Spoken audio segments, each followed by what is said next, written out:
Episode 100। सूरज की पहली किरण हवेली की खिड़कियों से होकर अंदर फैली। लंबे समय बाद हवेली में ऐसी सुबह आई थी जब डर और बेचैनी के बजाय सुकून और उम्मीद का माहौल था। हर कोई पिछली काली परछाइयों को पीछे छोड़कर एक नई शुरुआत के लिए तैयार था। बड़े आंगन में कामकाज की हलचल थी। नौकर नौकरानियां सफाई और सजावट में लगे हुए थे। हर कोने को फूलों से सजाया जा रहा था क्योंकि आज का दिन खास था। आरव और कियारा की सगाई था। अयान खड़ा होकर सबको देख रहा था। उसके चेहरे पर संतोष था। इतने महीनों की साजिशों, दुश्मनी और खतरों के बाद आखिरकार आज घर में खुशियों का माहौल लौटा था। तभी आरव उसके पास आया। सब ठीक चल रहा है? अयान ने मुस्कुराकर कहा। हाँ भाई, सब बिल्कुल परफेक्ट है। वैसे तुम्हें देखकर लग रहा है कि दूल्हे ने अब तक ठीक से नींद भी नहीं ली। आरव हंस पड़ा। नींद कैसे आती? जिंदगी की सबसे बड़ी रात के बाद आज का दिन है। दिल में बस बेचैनी है, कहीं कुछ गड़बड़ ना हो जाए। अयान ने उसका कंधा थपथपाया। अब डर छोड़ दो। अब हमारी कहानी का खलनायक खत्म हो चुका है। अब बस खुशियां लिखी हैं। कियारा शीशे के सामने बैठी थी। उसकी सहेली रिया उसके बालों में गजरे लगा रही थी। कियारा गुलाबी सिल्क की साड़ी में बेहद खूबसूरत लग रही थी। रिया ने चढ़ाकर कहा, इतने नर्वस क्यों हो? मानो पहली बार किसी राजकुमार से मिल रही हो। कियारा हंस पड़ी। नर्वस तो हूं। ये दिन मैंने सपनों में 1000 बार देखा है, लेकिन हकीकत में इसे जीना और भी मुश्किल लग रहा है। रिया ने उसका चेहरा पकड़कर कहा, डर मत, आरव तुम्हें दुनिया की सारी खुशियां देगा और आज से ये हवेली तुम्हारी है। अब तुम सिर्फ मेहमान नहीं, घर की रानी हो। कियारा की आंखें चमक उठीं।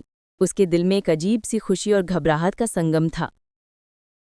ड्राइंग हॉल चमचमा रहा था। झूमरों की रोशनी, फूलों की खुशबू और मेहमानों की चहकती आवाज़ों से पूरा माहौल जश्न में डूबा हुआ था। मालती देवी ने आज खास तौर पर लाल बनारसी साड़ी पहनी थी। उनके चेहरे पर वो कठोरता नहीं थी जो पहले हुआ करती थी। आज वो सचमुच बदल चुकी थी। कियारा, उन्होंने धीरे से पुकारा। कियारा उनके पास आई। मालती देवी ने उसे हाथ पकड़कर मंच तक पहुंचाया। सब मेहमानों ने ताली बजाकर स्वागत किया। आरव पहले से ही वहां खड़ा था। उसने कियारा को देखते ही गहरी सांस ली। वो इतनी खूबसूरत लग रही थी कि उसकी नजरें उस पर से हट ही नहीं रही थीं। पंडित ने मंत्र पढ़ना शुरू किया। सभी मेहमान ध्यान से देख रहे थे। सबसे पहले आरव ने कियारा की उंगली में डायमंड रिंग पहनाई। उस पल पूरा हॉल तालियों से गूंज उठा। फिर कियारा ने भी आरव की उंगली में रिंग पहनाई। आरव ने उसका हाथ कसकर पकड़ लिया, जैसे कह रहा हो, अब हम हमेशा साथ रहेंगे। अयान ने पास खड़े होकर ताली बजाई और मजाक किया। अब तो भाई आधिकारिक तौर पर कैद हो चुका है, बचना नामुमकिन है। सब लोग हंस पड़े। माहौल में हंसी और खुशी गूंज उठी। संगीत और डिनर का कार्यक्रम शुरू हुआ। हर तरफ हंसी, खुशी और नाच गाना हो रहा था। रिया और अयान डांस फ्लोर पर जा पहुंचे। दोनों ने मिलकर ऐसा धमाकेदार डांस किया कि सब तालियां बजाने लगे। आरव और कियारा भी खिंचे चले गए। पहले तो दोनों झिझके, लेकिन फिर धीरे धीरे एक दूसरे की बाहों में झूमने लगे। आरव की आंखों में कियारा के लिए सिर्फ प्यार था और कियारा की मुस्कान बता रही थी कि वो अब पूरी तरह सुरक्षित और खुश है। आंगन के बाहर एक काली कार रुकी। उसमें से 2 आदमी उतरे। दोनों के चेहरे पर गंभीरता थी। वे सीधे हवेली के गेटकीपर से मिलने गए और चुपचाप अंदर दाखिल हो गए। उनमें से एक आदमी ने धीरे से कहा, हमें मालिक ने भेजा है, हमें आज ही सब कुछ देखना है। ये बात सुनकर गेटकीपर की आंखें चौकन्नी हो गईं, लेकिन उसने चुपचाप सर हिला दिया। जब सब लोग जश्न में डूबे थे तभी वो दोनों आदमी हवेली के पिछवाड़े की ओर बढ़ गए। उनके हाथों में कुछ फाइलें और एक सील बंद बॉक्स था। क्या तुम सोचते हो ये लोग जान पाएंगे कि इस हवेली की असली सच्चाई क्या है? एक ने फुसफुसाकर कहा। दूसरा मुस्कुराया। सच ज्यादा देर छुप नहीं सकता। जल्द ही सबके सामने वो सच आएगा जो अब तक कोई नहीं जानता है। संगीत और नाच गाने के बाद आरव और कियारा अकेले छत पर आ गए। चारों ओर सितारों की चमक थी। कियारा ने धीरे से कहा, आरव, ये सब किसी सपने जैसा लगता है। कल तक हमारी जिंदगी दुश्मनों और साजिशों से भरी थी और आज हम यहाँ खड़े हैं एक नई शुरुआत के साथ। आरव ने मुस्कुराकर उसका चेहरा अपने हाथों में लिया। हाँ, लेकिन याद रखना, हमारी कहानी अभी भी खत्म नहीं हुई है। अभी भी कुछ राज बाकी हैं। कियारा ने हैरानी से उसकी ओर देखा। क्या मतलब? आरव गहरी सांस लेकर बोला, कल पुलिस से फोन आया था। उन्होंने कहा कबीर ने जेल में रहते रहते कुछ और नाम लिए हैं और उनमें से एक नाम इस हवेली के इतिहास से जुड़ा है। कियारा की आंखें चौड़ी हो गईं। इतिहास से? कौन सा नाम? आरव चुप हो गया। उसकी आंखों में गहरी चिंता थी। वो दोनों आदमी सीलबंद बॉक्स खोल रहे थे। अंदर पुराने दस्तावेज, नक्शे और कुछ फोटो थे। एक फोटो पर उनकी नज़र ठहर गई। उसमें मालती देवी किसी अनजान आदमी के साथ खड़ी थी। फोटो पुराना था, लेकिन साफ झलक रहा था कि उस आदमी का इस हवेली से कोई गहरा रिश्ता था। आदमी ने फाइल बंद की और बोला, अब खेल की अगली चाल शुरू होगी।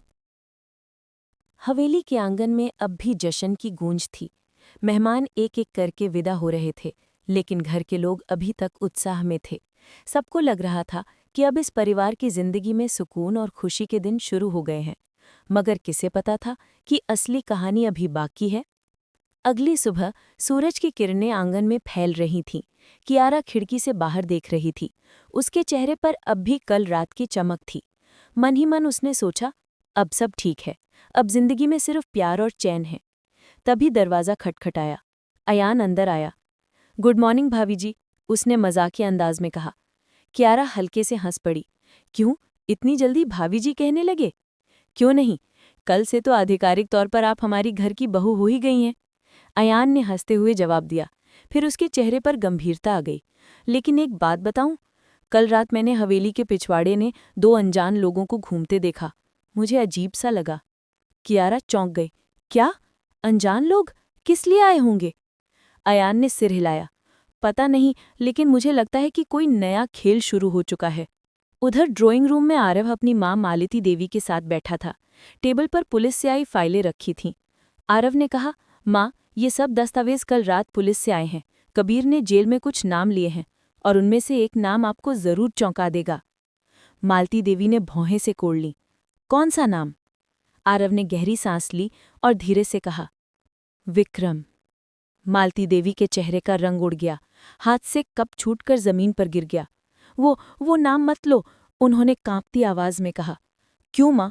आखिर विक्रम कौन था और उसका हमारी हवेली से क्या रिश्ता है? मालती देवी की आंखों में आंसू आ गए। वो अतीत है आरव, ऐसा अतीत जिसे दफन ही रहने देना चाहिए। इसी बीच हवेली के पिछवाड़े में वही 2 अनजान आदमी फिर से पहुंचे। इस बार उनके हाथ में चाबियों का गुच्छा था। एक ने धीरे से कहा, यही है, गुप्त कमरा, सालों से बंद है। उन्होंने ताले खोले और दरवाज़ा धक्का देकर खोला। कमरे के अंदर धूल और जाले भरे हुए थे। पुरानी अलमारियां, बक्से और कागज चारों ओर फैले थे। उनमें से एक बक्सा खोला। अंदर पुराने दस्तावेज और एक डायरी थी। डायरी पर लिखा था, विक्रम सिंह, हवेली का असली वारिस। दोनों की आंखें चमक उठी। यानी ये हवेली कभी विक्रम की थी और अब उसका सच सामने आएगा। कियारा बगीचे में बैठी फूलों को देख रही थी। तभी आरव वहां आया। तुम्हें कुछ कहना है? आरव ने गंभीर आवाज में कहा। कियारा ने उसकी आंखों में देखा। क्या हुआ? आरव ने धीमे स्वर में कहा। एक नाम सामने आया है, विक्रम। माँ इस नाम को सुनते ही घबरा गई और पुलिस के मुताबिक इसी विक्रम का परिवार कभी इस हवेली पर हक रखता था। कियारा हैरान रह गई। मतलब ये हवेली जिस पर तुम्हारे परिवार ने राज किया, वो असल में किसी और की थी? आरव ने गहरी सांस ली। शायद, और अब मुझे लगता है कि यही वो सच है जिसे कोई छुपाए रखना चाहता है। अयान ने ठान लिया था कि अब वो सच जाने बिना नहीं बैठेगा। वो हवेली के पुराने हिस्से की तरफ गया जहाँ कम लोग आते थे। वहां उसने पुराने दस्तावेजों से भरा एक संदूक पाया। उसने संदूक खोला तो उसमें पुरानी जमीन जायदाद के कागज थे। एक कागज पर लिखा था, हवेली का मालिकाना हक विक्रम सिंह। अयान की आंखें चौड़ी हो गईं। तो ये सच है, ये हवेली कभी विक्रम नाम के किसी आदमी की थी। तभी उसे पीछे से कदमों की आहट सुनाई दी। वो पलटा तो देखा, वो दोनों अनजान आदमी वहीं खड़े थे। उनमें से एक ने मुस्कुराकर कहा, लगता है आपने भी सच जान लिया। अयान ने गुस्से से कहा, तुम लोग कौन हो और यहाँ क्या कर रहे हो? आदमी ने शांत स्वर में कहा, हम वकील हैं, हमें विक्रम सिंह के बेटे ने भेजा है और वो इस हवेली का असली हकदार है। अयान के होश उड़ गए। क्या? विक्रम का बेटा? हाँ, वो अब वापस आ चुका है और बहुत जल्द इस हवेली पर अपना हक लेने आएगा। शाम होते होते हवेली का माहौल बदल चुका था। आरव, अयान और कियारा ड्राइंग रूम में बैठे थे। अयान ने सारी बात बता दी। वो दोनों वकील थे और उन्होंने कहा, विक्रम सिंह का बेटा लौट आया है, वो हवेली पर हक मांगने वाला है। आरव के चेहरे पर गुस्सा और हैरानी दोनों थे।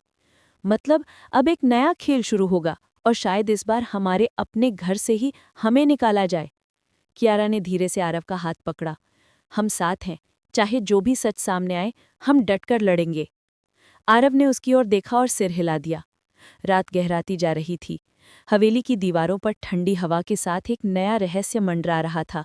किसी ने नहीं सोचा था कि जश्न और सगाई के बीच से अचानक अतीत का ऐसा राज निकलेगा जो पूरे परिवार की नींव हिला देगा।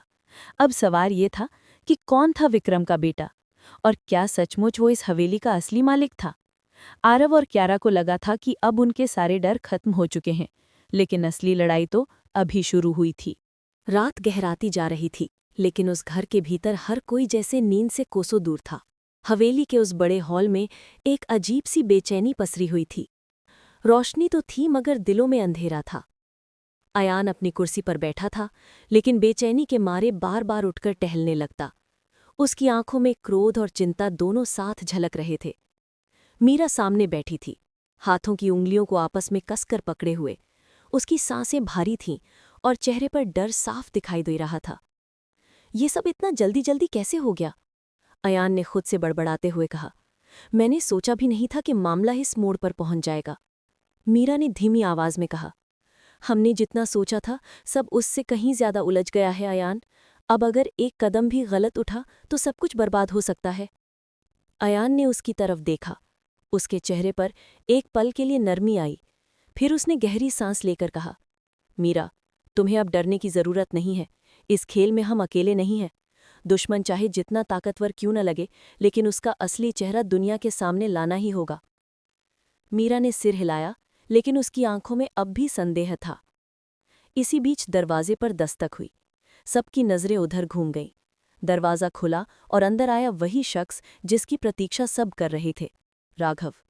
राघव के चेहरे पर थकान थी, लेकिन उसकी आंखों में एक अजीब सी चमक थी। उसने हॉल में कदम रखा और सीधे अयान के सामने जाकर खड़ा हो गया। सबूत मिल गए हैं, उसकी आवाज में दृढ़ता थी। अयान तुरंत उठ खड़ा हुआ। क्या? पक्का? राघव ने सिर हिलाया। उसने जेब से एक छोटा सा पेनड्राइव निकाला और मेज पर रखते हुए कहा, यह सब कुछ खत्म करने के लिए काफी है। इसमें वो रिकॉर्डिंग है जिसमें सच सामने आ जाएगा। अब सवाल यह है कि हम इसे कब और कैसे इस्तेमाल करेंगे। मीरा ने कांपते हुए हाथों से पेनड्राइव को छुआ। उसकी आंखों से आंसू निकल आए। तो अब सब खत्म हो जाएगा, मेरी जिंदगी फिर से सामान्य हो जाएगी। राघव ने उसे देखा और नर्म स्वर में बोला, मीरा, ये लड़ाई सिर्फ तुम्हारी नहीं है, ये सबकी है। और हाँ, जब ये सच सबके सामने आएगा तो तुम्हें फिर कभी अंधेरे में जीना नहीं पड़ेगा। अयान ने पेनड्राइव उठाया और उसकी आंखों में दृढ़ता और आग दोनों झलकने लगे। ठीक है, अब खेल खत्म, लेकिन हमें इसे सही वक्त पर इस्तेमाल करना होगा। अगर एक सेकंड भी चूके तो दुश्मन पलटवार करेगा।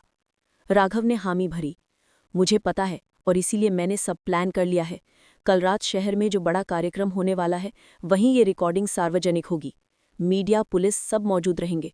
उसके बाद कोई भी इस सच्चाई को दबा नहीं पाएगा। मीरा ने घबराते हुए कहा, लेकिन अगर उन्होंने हमें रोकने की कोशिश की तो? अयान ने उसकी ओर देखा और दृढ़ स्वर में कहा, तो इस बार हम पीछे नहीं हटेंगे। जो भी होगा सामना करेंगे। अब डर का वक्त खत्म हो चुका है। कमरे में सन्नाटा छा गया। हवा जैसे भारी हो गई थी, लेकिन इस बार वो डर से नहीं बल्कि आने वाली जंग की आहट से थी। राघव ने धीरे से कहा, मीरा, तुम्हें मजबूत रहना होगा। कल का दिन तुम्हारी जिंदगी का सबसे बड़ा मोड़ होगा, और याद रखना, सच हमेशा जीतता है। मीरा ने अपनी आंखें बंद की और गहरी सांस ली। उसकी हथेलियां अब भी कांप रही थी, लेकिन उसके चेहरे पर एक हल्की सी दृढ़ता झलकने लगी। अयान ने उसकी तरफ हाथ बढ़ाया। मीरा ने उसके हाथ को थाम लिया। हम सब साथ हैं, अयान ने कहा, और जब तक हम साथ हैं कोई हमें हरा नहीं सकता। रात धीरे धीरे गुजर रही थी। सब अपनी अपनी सोच में डूबे थे। बाहर हवा तेज चल रही थी, जैसे आने वाले तूफान की चेतावनी दे रही हो। मीरा खिड़की के पास जाकर खड़ी हो गई। बाहर देखते हुए उसने धीरे से खुद से कहा, कल सब बदल जाएगा, हमेशा के लिए। और सच में अगले दिन का सूरज एक ऐसी सुबह लेकर आने वाला था जो उनकी जिंदगी को हमेशा के लिए बदल देगा। हवेली के भीतर सुबह का उजाला धीरे धीरे फैल रहा था। पिछले कुछ दिनों की घटनाओं के बाद अब सबके चेहरे पर बेचैनी के बजाय चिंता और गंभीरता झलक रही थी। हवा में एक अजीब सी भारी चुप्पी थी, जैसे हर दीवार, हर कोना आने वाले तूफान की खबर सुन रहा हो। आरव, कियारा, अयान और मीरा ड्राइंग रूम में बैठे थे। चारों के हाथों में दस्तावेज और पेन ड्राइव रखे हुए थे। कल रात की योजना अब अंतिम रूप ले चुकी थी। आरव ने गहरी सांस लेते हुए कहा, आज का दिन हमारी जिंदगी बदल देगा। अब तक हमने जो भी खोया या डरते रहे, सब पीछे रह जाएगा। लेकिन ध्यान रहे, ये लड़ाई सिर्फ हमारे साहस और समझदारी से जीती जा सकती है। कियारा ने उसका हाथ थाम लिया। आरव, मैं तुम्हारे साथ हूं, चाहे जो भी सामने आए, हम साथ हैं। अयान ने भी सिर हिलाया। हाँ भाई, अब डर का वक्त खत्म हो चुका है। सच सामने आएगा और जो हमारी नियत समझ पाएगा वही हमारे साथ रहेगा। मीरा ने पेन ड्राइव उठाकर कहा, इसमें सब कुछ है, कबीर और उसके साथियों के सारे राज। अब बस सही वक्त पर सबको दिखाना है। आरव ने दृढ़ता से कहा, कल रात का कार्यक्रम ही सही मौका है। वहां मीडिया, पुलिस और सभी लोग मौजूद होंगे। सच का सामना सबको करना होगा। उसी समय राघव का फोन आया। उसने बताया कि पुलिस ने पहले ही कबीर के कुछ और सहयोगियों को पकड़ लिया है। उनके बयान भी रिकॉर्ड किए गए हैं और उनमें हवेली की असली हकदारियों से जुड़े सब तथ्य शामिल हैं। आरव ने फोन रखकर कहा, अब कोई बहाना नहीं बचा। जो भी था सामने आएगा और हमें इसे रोकने नहीं देना। कियारा ने चिंतित होकर पूछा, लेकिन अगर किसी ने हम पर हमला कर दिया या सबूत नष्ट कर दिया तो? आरव ने उसे शांत करते हुए कहा, कियारा, हमने सब कुछ सोच कर रखा है। इस बार कोई भी हमारी योजना में बाधा नहीं डाल पाएगा। हमारी जीत सिर्फ हमारी समझदारी और साहस से तय होगी। इसी बीच हवेली के पिछवाड़े में दो अनजान आदमी फिर से सक्रिय हो गए। उनके हाथों में सीलबंद बॉक्स और पुराने दस्तावेज थे। एक आदमी ने कहा, अब समय आ गया है। हम सब कुछ तैयार कर चुके हैं। कल सुबह का कार्यक्रम सबको दिखाने के लिए सही मौका है। दूसरा आदमी बोला, हवेली का अतीत अब सबके सामने आएगा। सच का सामना करना पड़ेगा। वे धीरे धीरे दस्तावेज और बॉक्स हवेली के मुख्य हॉल में रखकर कमरे से बाहर निकल गए। आरव और कियारा अपनी योजना को अंतिम रूप दे रहे थे। हमें सब कुछ ठीक तरह से करना होगा, आरव ने कहा। पहले मीडिया को बुलाया जाएगा, फिर पुलिस, और उसके बाद हम रिकॉर्डिंग और दस्तावेज सबके सामने पेश करेंगे। ये योजना हमारी आखिरी और निर्णायक लड़ाई है। कियारा ने सिर हिलाया। आरव, मुझे पूरा भरोसा है कि इस बार सच ही जीतेगा। हम सब सही हैं और अब समय है कि दुनिया भी ये समझे। दोपहर तक हवेली के हॉल में तैयारी पूरी हो चुकी थी। मीडिया, पुलिस और कुछ प्रमुख लोग कार्यक्रम में आने के लिए आमंत्रित किए गए थे। आरव ने मंच पर दस्तावेज और पेन ड्राइव रखते हुए कहा, आज हम सबके सामने सच पेश करेंगे। कोई भी इसमें हस्तक्षेप नहीं करेगा। ये केवल हमारे परिवार और हवेली के अतीत का न्याय है। कियारा ने भी माइक्रोफोन उठाकर कहा, आज का दिन हमारी जिंदगी में एक नया अध्याय लिखेगा और ये अध्याय सच की ताकत दिखाएगा। जैसे ही कार्यक्रम शुरू हुआ, सभी लोग ध्यान से सुन रहे थे। मीडिया कैमरों के साथ हर एक गतिविधि रिकॉर्ड कर रही थी। आरव ने पेन ड्राइव से वीडियो रिकॉर्डिंग चलाई। स्क्रीन पर दिखाई देने लगी कबीर और उसके सहयोगियों की सारी साजिशें, हवेली के पुराने राज और दस्तावेज जो हवेली के असली मालिक को साबित कर रहे थे। हॉल में सन्नाटा छा गया। हर किसी की आंखें स्क्रीन पर टिकी थी। कुछ लोग हक्के बक्के रह गए। कुछ ने सोचा कि ये सब नकली है, लेकिन जैसे ही पुलिस के दस्तावेज और गवाही सामने आई, सभी के चेहरे पर चौंक और हैरानी साफ दिखाई दी। मालती देवी के चेहरे पर पहली बार असली डर दिखा। उसने धीरे से कहा, ये कैसे हो सकता है? ये सच? आरव ने पास जाकर कहा, माँ, यही सच है। अब इसे छुपाना संभव नहीं। सबको सामना करना होगा और जो हमारी नियत को समझेगा वही हमारे साथ रहेगा। इसी बीच कार्यक्रम में अचानक एक शख्स प्रवेश करता है, विक्रम का बेटा। उसका नाम है अर्जुन। उसने सीधे मंच पर कदम रखा और सबके सामने खड़ा हो गया। अर्जुन ने ठंडी आवाज में कहा, मैं वो हूं जो इस हवेली का असली वारिस है, लेकिन मैं किसी से लड़ने या नफरत करने नहीं आया। मैं सिर्फ सच चाहता हूं और न्याय चाहता हूं। हॉल में सन्नाटा छा गया। सभी लोग उसकी ओर देख रहे थे। आरव ने सामने आकर कहा, अर्जुन, हमें ये जानकर खुशी है कि तुम आए, लेकिन हमारी योजना में कोई बाधा नहीं आएगी। अब सबको सच दिखाना है। अर्जुन ने सिर हिलाया और मुस्कुराया। ठीक है, मैं भी यही चाहता हूं। अब सच सामने आएगा और जो सही है वही जीतेगा। आरव ने पेन ड्राइव से रिकॉर्डिंग दिखाई। स्क्रीन पर कबीर और उसके सहयोगियों की सारी चालें, हवेली के पुराने राज और दस्तावेज जो हवेली के असली मालिक को साबित कर रहे थे, दिखाई देने लगे। हर कोई हैरान था। मीडिया तुरंत लाइव प्रसारण कर रहा था। मालती देवी अब पूरी तरह से चुप थी। उसका चेहरा शर्म और पछतावे से भरा हुआ था। अर्जुन ने धीरे से कहा, अब सबको पता चल गया है कि हवेली का असली मालिक कौन है, लेकिन मैं किसी से लड़ने नहीं चाहता। मैं सिर्फ न्याय चाहता हूं। आरव ने मुस्कुराते हुए कहा, सच ही सबसे बड़ी ताकत है और सच ने आज जीत हासिल की है। कियारा ने उसका हाथ थाम लिया। आरव, हमने सही किया। अब कोई भी डर और साजिश हमें हरा नहीं सकती। हवेली में पहली बार इतने वर्षों के बाद सच्चाई और न्याय का जश्न मनाया जा रहा था। सब लोग एक दूसरे की आंखों में भरोसा और सम्मान देख रहे थे। अर्जुन और आरव एक दूसरे के साथ खड़े थे। उनके चेहरे पर संतोष और शांति थी। कियारा और मीरा ने राहत की सांस ली। अयान भी मुस्कुराते हुए सबको देखकर कह रहा था, देखो, सच की ताकत ने हर बाधा को पार कर दिया। अब हवेली और हमारा परिवार फिर से सुरक्षित है। बाहर हवा ठंडी थी, मगर हवेली के भीतर अब एक नई गर्माहट और प्यार का माहौल था। सूरज की रोशनी धीरे धीरे हवेली के हर कोने में फैल रही थी। पिछले कई महीनों से जो अंधेरा, डर और साजिशों का घेरा था, अब उसके पीछे केवल यादें रह गई थी। लेकिन इस बार हवेली की दीवारें सिर्फ खुशी, सुकून और नए रिश्तों की गूंज सुन रही थी। हवेली के आंगन में सब लोग अपनी सुबह की चाय पी रहे थे। आरव और कियारा एक दूसरे के हाथों में हाथ डाले खड़े थे। उनकी आंखों में पहली बार पूरी शांति और भरोसा झलक रहा था। अयान पास आया और मुस्कुराया। भाई, अब सच में लगता है कि हर तूफान के बाद सूरज निकलता है। अब हवेली और हमारा परिवार दोनों सुरक्षित हैं। आरव ने सिर हिलाया। हाँ अयान, और अब हम सब मिलकर एक नई शुरुआत करेंगे। कोई डर, कोई डरावनी साजिश, कोई राज नहीं बचा। कियारा ने धीरे से कहा, आरव, तुम्हारे साथ हर मुश्किल आसान लगती है। अब हमारे जीवन में सिर्फ प्यार और खुशी है। मीरा भी पास आई और सबको देखकर मुस्कुराई। अब हमें डर नहीं, अब हमें सिर्फ अपने रिश्तों और भविष्य की चिंता करनी है। मालती देवी अब पूरी तरह बदल चुकी थी। वो अपने पुराने कठोर स्वभाव को पीछे छोड़कर सबके सामने माँ और परिवार की रक्षक के रूप में खड़ी थी। उन्होंने सभी को बुलाया और कहा, मैंने अपनी गलतियों से बहुत कुछ सीखा। अब इस घर का उद्देश्य सिर्फ प्यार, परिवार और सुरक्षा होगा।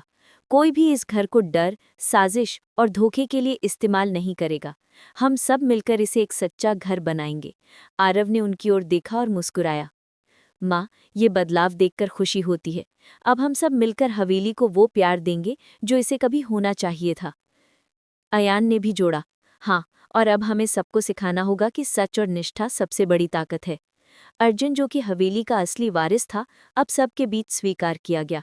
उसने कहा, मैं सिर्फ हवेली का मालिक बनने नहीं आया, मैं आया हूं ये दिखाने के लिए कि सच्चाई और न्याय हमेशा जीतते हैं। अब हम सब मिलकर इस हवेली को एक सुरक्षित और खुशहाल घर बनाएंगे। कियारा ने उसकी ओर देखा और मुस्कुराई। अर्जुन, तुम्हारा ये दृष्टिकोण देखकर सच में लगता है कि हमारी हवेली का भविष्य अब उज्जवल है। आरव ने कहा, हाँ, अब हवेली सिर्फ परिवार और प्यार का प्रतीक बनेगा। कोई भी अतीत की साजिशें इसे नहीं हिला सकती। जश्न अब हवेली के हर कमरे में फैल चुका था। बच्चों की हंसी, बड़ों की बातचीत और परिवार की गर्मजोशी ने पूरे वातावरण को जीवंत कर दिया था। आरव और कियारा ने तय किया कि अब वो हवेली में हर महीने एक पारिवारिक कार्यक्रम आयोजित करेंगे ताकि रिश्तों की नींव मजबूत बनी रहे। मीरा और अयान भी योजना बनाने में जुट गए। अयान ने कहा, अब हमें हवेली के नए नियम बनाने होंगे। कोई भी बाहर से डर या साजिश लेकर अंदर नहीं आएगा। ये हमारी सुरक्षा और शांति का वादा होगा। मीरा ने सिर हिलाया। हाँ, और हम सब मिलकर इसे बनाएंगे। अब कोई भी अतीत की परछाई हमारे जीवन में वापस नहीं आएगी। मालती देवी ने परिवार की पहली बैठक बुलाई। आज से ये घर सिर्फ प्रेम, सुकून और समझदारी का घर होगा। हम सब मिलकर भविष्य की नींव रखेंगे। कोई भी परिवार का सदस्य अकेला नहीं होगा, और जो भी बाहरी लोग इस घर को नुकसान पहुंचाने की कोशिश करेंगे, उनके लिए अब कोई जगह नहीं होगी। अर्जुन ने भी समर्थन में कहा, मैं इस परिवार का हिस्सा बनकर खुश हूँ। अब हवेली सिर्फ संपत्ति नहीं, बल्कि हम सब की जिम्मेदारी होगी। हर सदस्य की सुरक्षा और खुशी मेरी प्राथमिकता होगी। आरव ने मुस्कुराते हुए कहा, और इस बार कोई अतीत की साजिश, धोखा या डर नहीं चलेगा। हम सब मिलकर हर चुनौती का सामना करेंगे। कियारा ने उनकी ओर देखा और कहा, हमारे प्यार और विश्वास ने हमें ये शक्ति दी है। अब कोई भी अंधेरा हमें हरा नहीं सकता। आरव और कियारा ने फैसला किया कि हवेली में कुछ बदलाव किए जाएं। पुरानी, धूल भरी और डरावनी तस्वीरें हटा दी गईं। दीवारों पर नए चित्र, परिवार की खुशियों और यादगार पलों की तस्वीरें लगाई गईं। आंगन में छोटे छोटे बाग बनाए गए ताकि बच्चों के लिए खेल और सीखने का स्थान हो। कियारा ने कहा, अब हवेली सिर्फ लग्जरी और संपत्ति का घर नहीं रहेगी, ये प्यार, परिवार और सीख का घर बनेगा। अयान ने हंसते हुए कहा, और अब कोई भी भूत, डर या साजिश हमारी खुशियों में दखल नहीं देगा। रात को हवेली की छत पर सब लोग खड़े थे। आसमान में चांद और सितारे चमक रहे थे। हवा ठंडी और ताजगी से भरी थी। आरव ने कियारा का हाथ थामते हुए कहा, देखो कियारा, ये हवेली अब हमारे सपनों की तरह है। कोई अतीत की परछाई इसे नहीं हिला सकती। कियारा ने मुस्कुराते हुए सिर हिलाया। और हमारी जिंदगी भी अब पूरी तरह सुरक्षित और खुशहाल होगी। अर्जुन पास आया और बोला, मैं खुश हूं कि सच सामने आया। अब कोई भी डर या धोखा हमारे भविष्य को प्रभावित नहीं कर सकता। मालती देवी ने सबको देखकर कहा, अब मैं जानती हूं कि प्यार, समझदारी और निष्ठा ही सबसे बड़ी ताकत है, और ये हवेली हमेशा हमारे परिवार की रक्षा करेगी। इस तरह हवेली के अतीत की सारी साजिशें और रहस्य सामने आ गए। कबीर और उसके सहयोगी जेल में थे। अर्जुन को हवेली की वास्तविक वारिस के रूप में मान्यता मिली। आरव और कियारा ने परिवार के बीच अपने रिश्तों को और मजबूत किया। अयान और मीरा ने भी नए नियम और पारिवारिक सुरक्षा योजनाएं बनाई। सबके चेहरे पर अब सिर्फ सुकून, प्यार और विश्वास की झलक थी। हवेली अब डर और साजिश की जगह नहीं, बल्कि परिवार और खुशियों का प्रतीक बन गई थी। हवेली की छत पर सब लोग खड़े थे। चांदनी रात और ठंडी हवा में सबके चेहरे पर मुस्कान थी। आरव ने कियारा का हाथ कसकर पकड़ा और कहा, हमने हर मुश्किल का सामना किया और सच की जीत हुई। कियारा ने उसकी आंखों में देखते हुए कहा, और अब हम भविष्य की हर चुनौती का सामना साथ में करेंगे। कोई भी अतीत हमें हरा नहीं सकता। अर्जुन ने सिर हिलाया। हवेली अब सिर्फ हमारी पहचान नहीं, बल्कि हमारी जिम्मेदारी भी है। इसे सुरक्षित रखना हमारा धर्म होगा। मालती देवी ने सबको देखकर मुस्कुराई। अब घर सिर्फ लग्जरी का प्रतीक नहीं, बल्कि प्यार और परिवार का घर है, और मैं सुनिश्चित करूंगी कि ऐसा हमेशा रहे। बाहर हवा ठंडी थी, मगर घर के भीतर अब हमेशा के लिए गर्माहट, सुकून और प्यार का माहौल था।